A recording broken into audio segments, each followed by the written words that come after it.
Ladies and gentlemen, welcome back to Roll the Dice with CC. As always, I'm your host, and today's episode 3 will be a little bit different. I'm starting a new series titled Movie Reviews, and as you guessed it, we'll be reviewing movies based on whether somebody sent me a recommendation or if something in the future happens, to catch my attention, then I'll go see that movie and get on here and review it.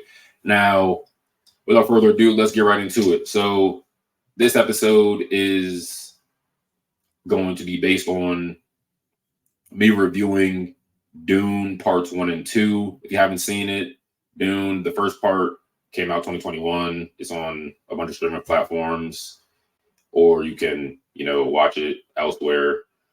And Dune part 2 came out this past weekend, March 1st to be exact. And it had a lot of people, excited for the second part. Now, if you're watching this and you haven't seen part 1, I suggest you go and do that. It's a good watch. And if you have seen part 1, but you haven't seen part 2, I'd go watch that because there might be some spoilers in this video. So breaking down part 1. Part 1, I watched it. I did a rewatch of it before I went to go see part 2. And on the second watch, I'm like, there's some bits and pieces that, I missed when I watched it the first time. And it's like,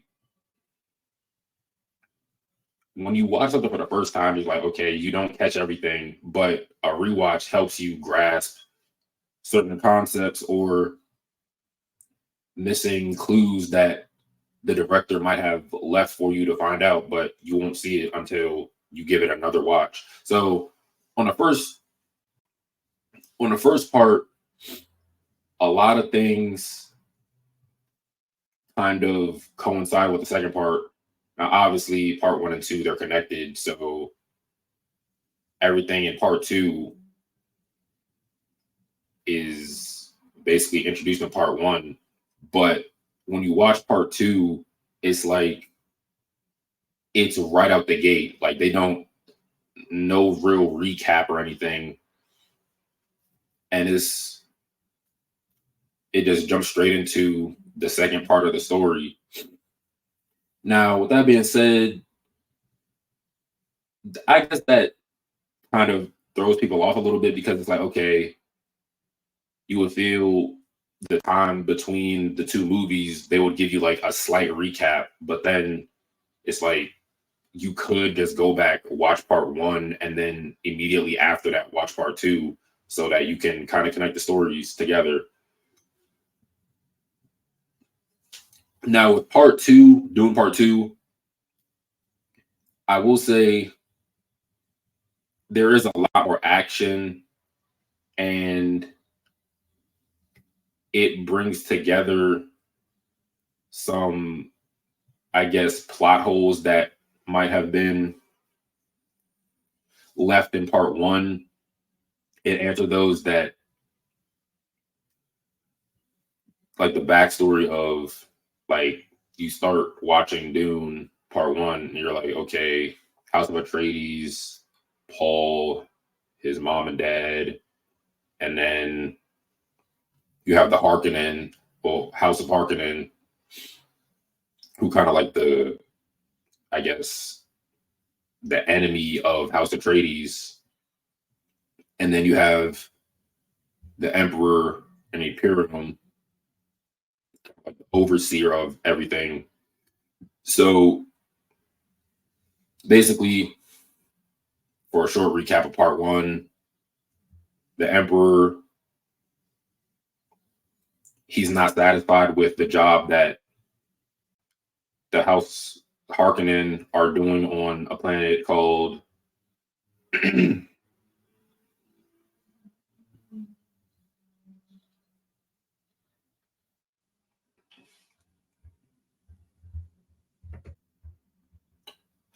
Arrakis. And so, as a gift to House of Atreides, or I don't know, I keep saying that, House Atreides, he sends them to Arrakis, pulls Harkonnen from Arrakis, and then has House Atreides basically govern Arrakis. But the Harkonnen, they feel some type of way about that, so they conspire with the Emperor to, eliminate the Atreides, and they pretty much are successful, except a few members end up, escaping, and that's when that leads into Dune Part 2 with the two remaining members, three if you watch Dune Part 2,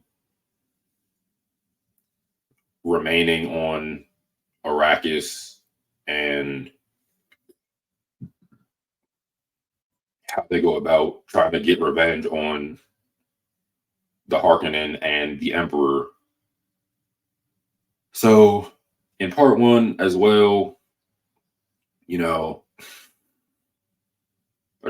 House of Atreides, they get sent to Arrakis, have a decree signed and all that. They basically move from their planet. I forgot the name of it, but they move from their planet to Arrakis, take everything, all their equipment for the military and whatnot, people's families, their belongings and everything, set up shop over there. And then eventually the Harkonnen, they attack the Atreides on Arrakis, are successful, pretty much wipe them out. And then they begin to kind of regain control of the planet. But in Part 2, also I forgot to mention, there's also other inhabitants on Arrakis. They're named Fremen, so like they're basically like desert dwellers, because Arrakis is a desert planet. But the Fremen, they live underground, and like they know how to survive out there, which is basically like the wilderness. Like they have big, gigantic worms that bury themselves underneath the sand, and then if you make like a loud thumping noise with these little devices that they have, they'll actually come up, and that's how the Fremen usually ride around. They have like grappling hooks. They attach them to the skin of the worms, and then they ride around on those. But yeah, the Fremen live there, and so the Harkonnen, they want to exterminate the Fremen because they can't gain control of the entire planet, and they feel some type of way about that because they know that the Fremen still live there. So it's like, okay, we're trying to gain control of the north and south parts of Arrakis, but we know that the Fremen are inhabiting whatever land. Like they don't have a clear grasp of like, okay, are the Fremen in the north or in the south, or they're all over? So that's basically what goes on in Part 1, along with the fact that when House Atreides went to Arrakis first, Paul's father, who's the protagonist, Paul Atreides, he went down there so that he could try to form an alliance with the Fremen, but he was unable to do that because the Harkonnen attacked before he could actually get everything in order to actually combat the Harkonnen and the Empire. Then fast forward to Part 2, like I was saying earlier, you have basically the end of Part 1 directly transition into the beginning of Part 2. Paul and his mother are the last two survivors of House Atreides. They're living amongst the Fremen camps, trying to learn their ways because they've been there for quite some time. And, everybody at first they kind of feel like skeptical because like these are outsiders. We don't know what their true intentions are and whatnot. Like do they have any ulterior motives? But like half of the Fremen tribe that they're with, they feel like Paul is the Lisan al Gaib, which is basically the Messiah who's meant to deliver the Fremen out of the hands of, well, actually, no. Lisan al Gaib is the Messiah from the outer world, basically sent to Arrakis to deliver the Fremen people out of the hand of the Empire. But then the other half of the tribe, they feel like this is just like made up stories and whatnot. Like, oh, people are being force fed through religion that this person who's supposed to be sent from the outer world is just going to magically pop up one day and save us. So throughout the movie, it's like a little power dynamic back and forth between half of the Fremen tribe believing in Lisan al Gaib and then the other half not believing. But towards the end of the movie, pretty much all the tribes come together, although there are still a few people who do not believe that Paul is the Lisan al Gaib, but we'll get into that a little bit later. So basically, end of the movie comes Paul is named the savior, and then that transitions into the next part of the Dune story, which is the Fremens led by Paul from the House of Atreides against the Empire. Now, in between the movie, it's like it's a lot of stuff within the movie that it's like, okay, I kind of wish we had a little bit more in-depth description of what happened. But like if you could put two and two together, you kind of can fill in the blanks on your own. And it's interesting because I'm sitting there watching the movie, and I'm like, part two, that is, and I'm like, okay, that's what it is. Because there was a lot of flashbacks to previous, I'm not going to say previous ancestors of the House of Atreides, but they did shed some light on the backstory. And like one thing I will say that was pretty interesting was the fact that when they started getting more comfortable within the Fremen tribe, Paul's mother, she ended up taking the role as a Reverend Mother, which is like basically a witch. And like, if you know anything about Star Wars, like, you know how they have like the Force in Dune, it's called the Voice. And for those who didn't know, Star Wars is basically, I'm not gonna say a ripoff of Dune, but a lot of the things and I guess what do I want to say?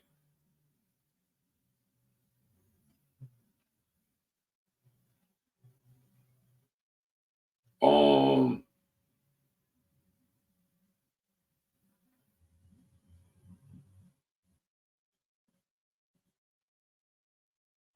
I'm trying to think. I'm trying to think of a word I want to say.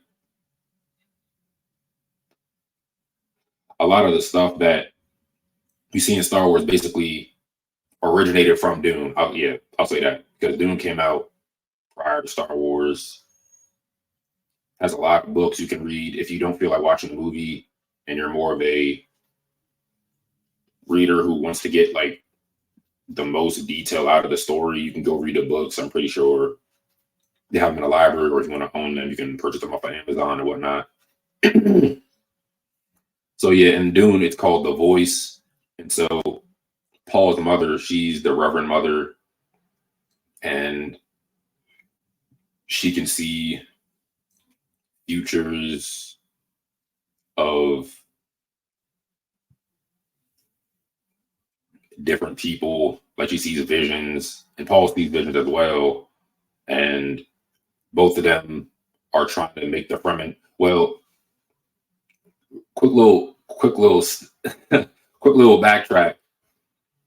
When you watch the movie, you'll hear them say like, "Oh, the Lisan Al Gaib is supposed to be from the Fremen tribe," but Paul and his mother, they convince the Fremen that Paul is supposed to be the Messiah and the Savior for them.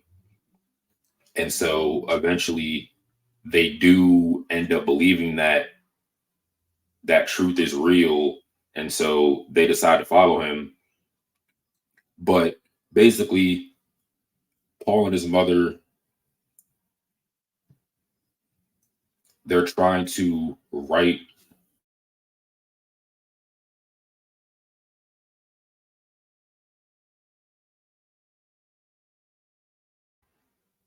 is supposed to be from the Fremen tribe, but this prophecy that we were told,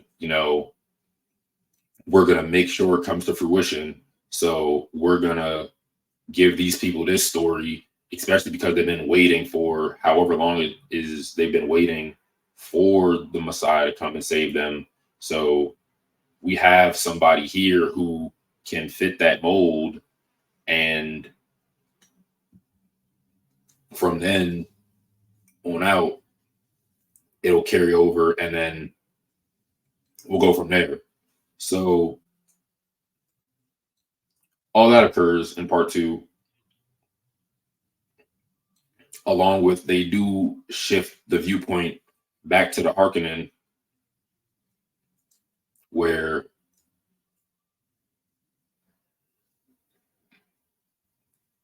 the Baron, he's like the head of the house. His youngest nephew, well, he has two nephews. The youngest one is, I guess, like a coming of age ceremony or whatever. So he has them out there, kind of like a gladiator style battle. And that goes on. But his older brother, who was originally assigned to govern over Arrakis, he didn't do his duties. So the uncle gives that job to the younger brother, and then he sends him to Arrakis, basically to exterminate the Fremen. But later on in the movie, it's like, okay, you see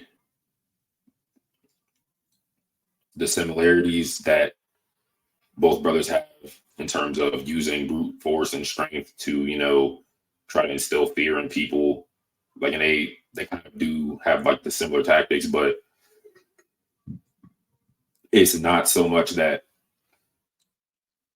the older one, he doesn't really plan. He doesn't really have a solid plan out there. So it makes sense why his uncle took that title away from him.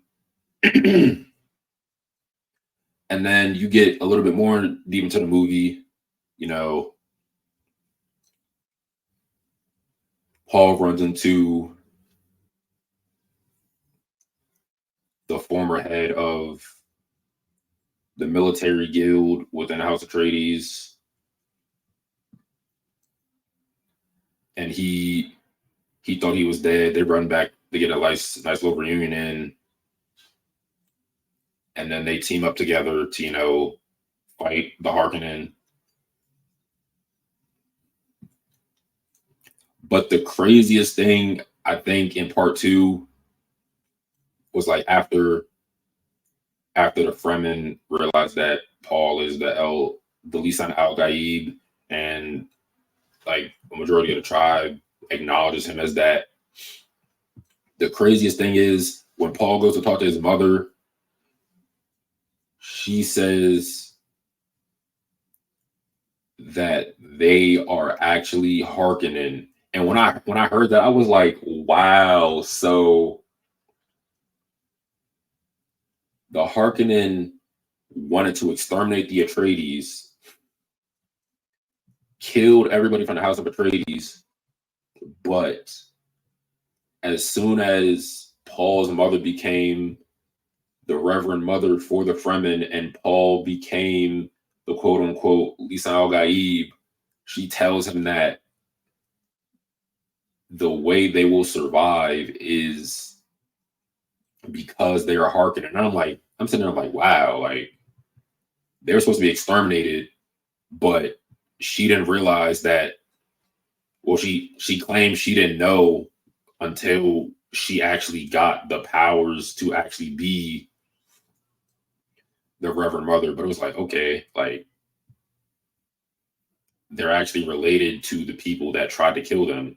And they have a little dynamic later in the movie as well, where they attack the Empire, because the Empire obviously does send troops down there, you know, the Harkonnen and the Empire versus the Fremen led under Paul. And then, you know, they have a battle. It was not really a battle. It's one-sided because the Fremen, obviously, you know, in the ways of the desert, they use that to their advantage, riding the worms, you know, hiding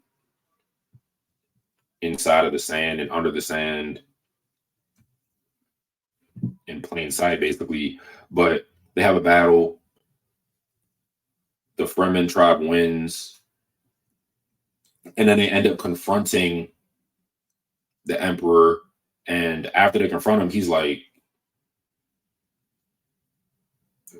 you know, you should be dead. And and they actually have the younger brother challenge Paul in a duel. Paul ends up prevailing. He kills him. And then at the end of that battle, you know, Paul spares the Emperor, but he knew that the other houses would come and try to figure out, you know, what's going on, because nobody contacted them about anything, because they knew that something was up. Because if the Harkonnen were back on Arrakis, like, why would you send them back there when you told us that you took Arrakis from them and gave it to the Atreides, but then you rescinded on that, sent the Harkonnens back down there to eliminate and exterminate all the Atreides people. So all the other houses come down there, and the Emperor's like, okay, I'll give you whatever you want. Paul ends up sparing them, and he's like, yeah, I will take. Paul's like, I'll take your daughter's hand in marriage, and and he does end up agreeing with Paul, but it's like that sparks a whole new not necessarily a whole new storyline, because everything is connected together, but that sparks the next part of the story, which I'm trying to think, because there's a book called Dune Messiah, but I don't think the next part would actually be Dune Messiah.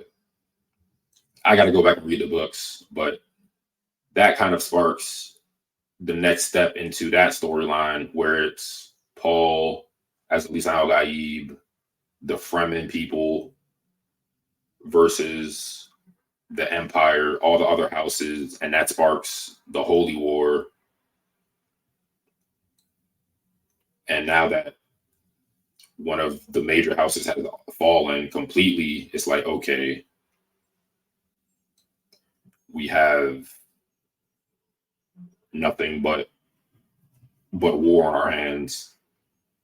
So it'll be interesting to see how that plays out. And I'm not gonna hold y'all. It's probably gonna be another 3 years, if not longer, for the next movie to come out. Because when you watch both parts of these movies, you're like, there's a lot of stuff that they left out, which is why I said you should go read the books if you want a more in-depth description of how everything comes together in the movie, and then you watch the movies for a visual aspect of it. But as far as everything else goes, it's like there's a lot left out. Like even when the first movie starts, it basically starts off, they send a representative from the Empire to come to where the Atreides people live, the House of Atreides live, and basically the document states, we have taken Arrakis from the Harkonnen, given it to you, and then it basically goes right into them leaving their planet and going to Arrakis. And so it's really kind of not too much in depth. And I'm not going to say part 2 ends on a cliffhanger, because you can see what's going to happen next. Like the other houses, they send ships down, and then at the end they leave, but what sparks the next turn, what sparked the next turn of events. And so that's pretty much it. Now, both movies are 2.5 hours long. Episode 2. Part 2 is 2 hours and 46 minutes, I believe, and part 1 is 2 hours and 36 minutes, if I'm not mistaken. So if you do plan on watching these back to back,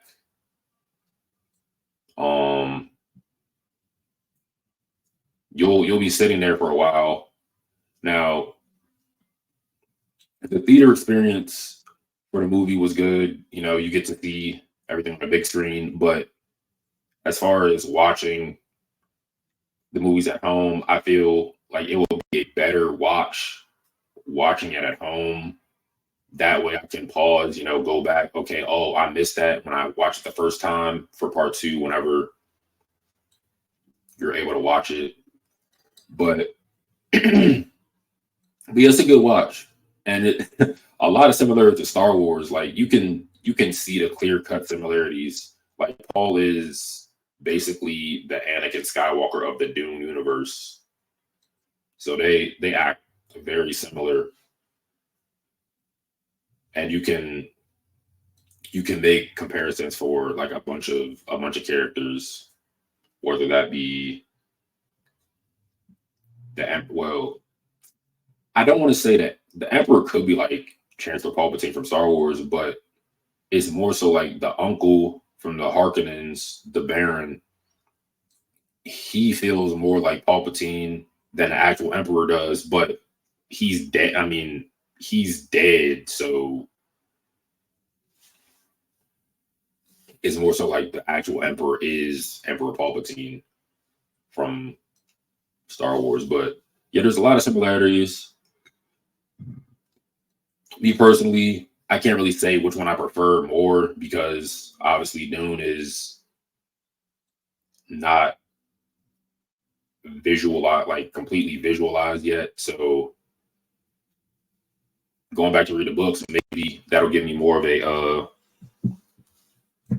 a clearer grasp of which one I prefer. But as far as I'm concerned, it's a good watch.